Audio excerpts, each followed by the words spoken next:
It is an ingrained belief among the Hindus, Buddhists, Jains, and ancient Persians that human beings committing evil deeds or think and behave in a certain way will be reborn in the bodies of animals or plants or minerals. The belief has its basis in certain statements in the religious scriptures.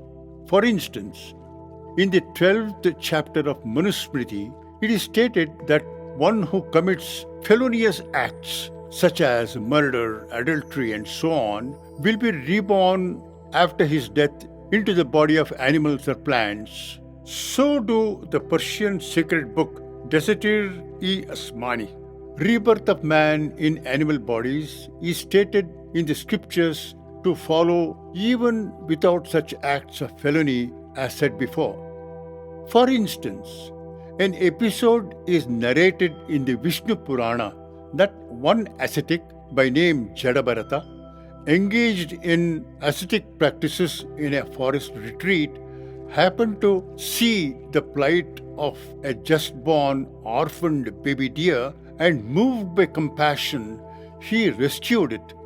It is further said that he became so attached to the deer that he gave up his ascetic practice and became entirely devoted to the care of the animal. As a consequence of it, it is said that in his next birth he was born as a deer, and that after the phase in the deer body he was reincarnated, that is, reborn in the human form, and continued his interrupted ascetic practice. Believers in this doctrine of rebirth of man in animal body dread such a fate to themselves or to their loved ones after death. The priest class profits by playing upon this belief, prescribing certain expensive religious rites for the well-being and onward journey of the departed souls. Poor among the believers, coping with the expensive ceremonies, enter into financial hardship. The question before us is whether the belief has any foundation in truth and fact, or is it a superstition among so many others?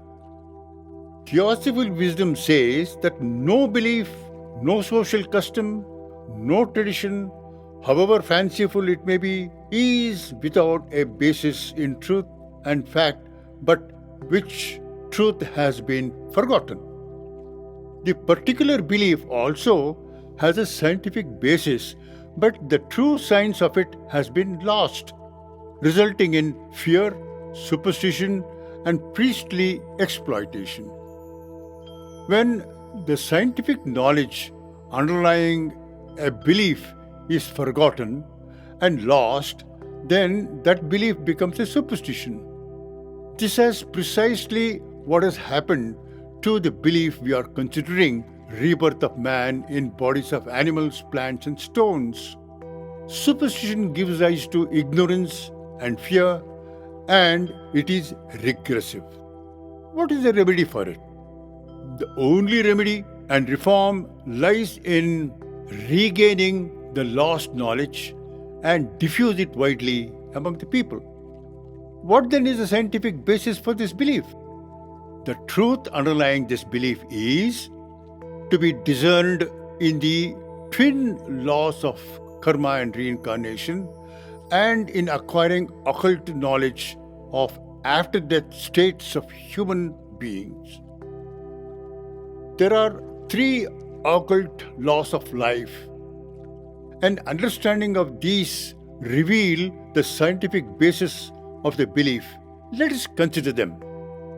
The listener must have acquainted himself or herself with the laws of karma and reincarnation spoken of in the first three podcasts in order to appreciate the truism we will be discussing now. Of the three truths of life with which we need to familiar ourselves are as follows. First is this: there is nothing lifeless or unconscious in the universe. So-called inorganic matter too have life and consciousness in a latent state. They are all units of life called jiva in Sanskrit or monad in Greek. Latent jiva in mineral kingdom, in the course of law of evolution, progresses to the next higher rung of evolution, which is plant life, and then after many ages into animal life, and so on, progress up the evolutionary ladder. Mineral atoms are vibrant with life and latent consciousness. Therefore, no jiva is ever destroyed when the form in which it is dwelling is destroyed. Our physical body, subtle astral body, and the life principle called prana, which constitute the lower mortal nature, are full of trillions of invisible jivas or life atoms which make up the cells and components of the cells of the human body. This is the first truth. Now consider the second truism.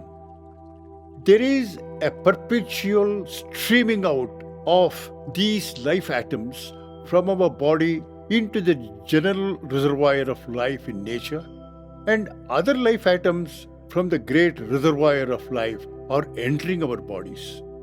Life atoms exuding from our bodies also enter the bodies of our fellow human beings, animals, plants, and minerals. Cells of our body die and are replaced by newer ones. Thus, there is a constant exchange of life force from us and others, and from us to the common reservoir of life, and from them back to us. The life atoms of our bodies are like sensitive photographic plates. They retain the impressions of our thoughts and feelings and deeds. When they leave our body during life and also after death of the body, these life atoms fly to the animal kingdom if the general trend and quality of the thoughts are full of animal passions like lust, anger, hatred, jealousy. If the life thoughts of a man during life are virtuous and good, the life atoms impressed with that character remain in human realm and do not get condemned into the lower forms of life of plants and animal kingdom. If the person has bad character, the animalistic quality of the person and his personality are carried by these life atoms belonging to him, fly to the brutes, the nature of which is akin to the person's nature. This happens even during the person's life, before his death. When the person dies, the life atoms of his body enter a particular animal whose nature resembles the quality and character of the man. When an ordinary clairvoyant meets with an animal and sees the image of the person in it, he concludes that the man whom he might have known has been reborn as an animal.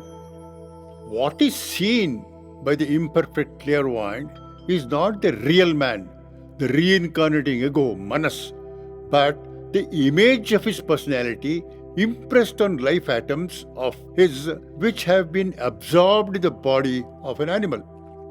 Man is not reborn in animal, but the image of his personality and character carried by the life atoms of his body which have entered the animal. This distinction should be kept in mind. There is an episode in the Buddhist literature on this phenomenon. It is said that Gautama Buddha, resting in a vihara, pointed to a broom made of a dry grass and said that a lazy boy whose duty it was to keep the premises clean is reborn as the broom. What is meant by the words of the master is that the life atoms of the body of the chokra, full of sloth, negligent and indolent, had been absorbed by the grass growing outside the vihara by affinity of like nature. It is not that the soul of the boy is reborn as plant, but the life atoms of the body of the lazy boy carried the image of his slothful character, had entered the grass growing nearby by affinity of nature. The grass had been cut and made into broom in later years And the image of the slothful character of the boy was retained in the broom made of that grass. This is one of the occult truths which is the basis for belief of rebirth of man in animal or plant bodies. Now coming to the third truism. It is an occult fact well known to mystics and occultists. It is this: all of us have an invisible, subtle body, loosely called the astral body or the Linga Sharira in Sanskrit. It is made up of subtle, vital, electrical, and magnetic lines of force constituting the model on which the molecules arrange themselves to form the physical body. It has channels in which life energy traverses, like the blood traverses in the veins and the arteries of the physical body. The astral body is highly impressionable and takes on the shape of anything we consciously and deeply think throughout life. As said before, it takes on the shape of an animal whose nature and character is similar to the quality and character of the thoughts and feelings of the man. Please mark this and remember, if a man is lustful, greedy, deceptive, the astral body takes on the shape of the brute like a ferocious animal or serpent. Even during life of the man, a clairvoyant can see the animal shape in his aura and it survives the physical death for a length of time. At the death of the man, the astral body survives much longer than the physical body, which quickly decomposes. Body may have been cremated or buried, but the astral body, which has taken the shape of an animal, survives for a more or less time after death. Clairvoyant, seeing the animal shape of the astral body of the man who is dead, reports that he is reborn as a certain animal. The truth is that it is not the soul ego, which is man, manas proper, who is reborn in animal, but the astral body which has taken the shape of an animal which is left behind in the astral realm by the soul after it quits the body, as it left behind the physical body in the physical world. Lastly, the fourth truism is to be mentioned, but it is recondite. This occult fact, which we are not elaborating now because of its recondite mystery, which is not easy to narrate, because it has to do with occult process and the route by which the human ego, after death of the body, enter another body. All that can be said about it can be intuited by a study of the chapter 5, section 10 and verses 2 to 10 of Chandogya Upanishad. Interested listeners may carefully study the mystery discoursed upon in Chandogya Upanishad. To sum up then, the human soul, the reincarnating ego, is highly evolved in the ladder of cosmic evolution and can never retard into subhuman kingdoms like animals, plants, insects, or stones. In the same way, the blood flowing in the arteries and veins in our body cannot traverse back because wall closes behind as the blood moves on and is continuously impelled onwards by the action of the heart. In the same way, the human soul is far too advanced and is evolving towards divinity. It cannot re-enter animal, vegetable kingdom or into stones and sticks. The axiom is, once a man, always a man. Never can man be reborn in bodies of animals or plants. His destiny is to evolve higher into divinity. We can close this episode by recounting a very important moral and spiritual truth bearing on human well-being, character, evolution, and progress.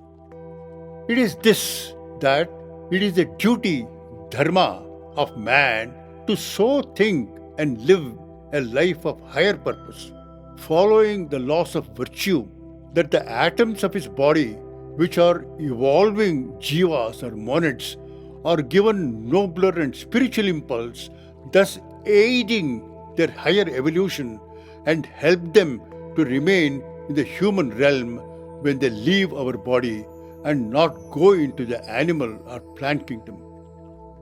Man is responsible for the atoms in his charge in the body and also for the astral body he uses. He is duty bound to live higher life, to give higher spiritual impulse to the trillions of lives which form his nature. Due to exchange of atoms of our body, our thoughts and acts affect for good or ill our fellow men and all nature. So living and thinking, man regenerates his fellow men and raises the whole nature to accord with spiritual nature. It is the primary duty of man, his dharma. He owes to himself, to nature, and to all humanity, in aiding which he himself evolves towards higher life. With this concluding remark, we enter this episode, the truth about the belief of man taking rebirth in animal or plant bodies. If you have any questions or remarks, you are welcome to post the same to the email address bangaloreult@gmail.com or ultindia.org. Thank you.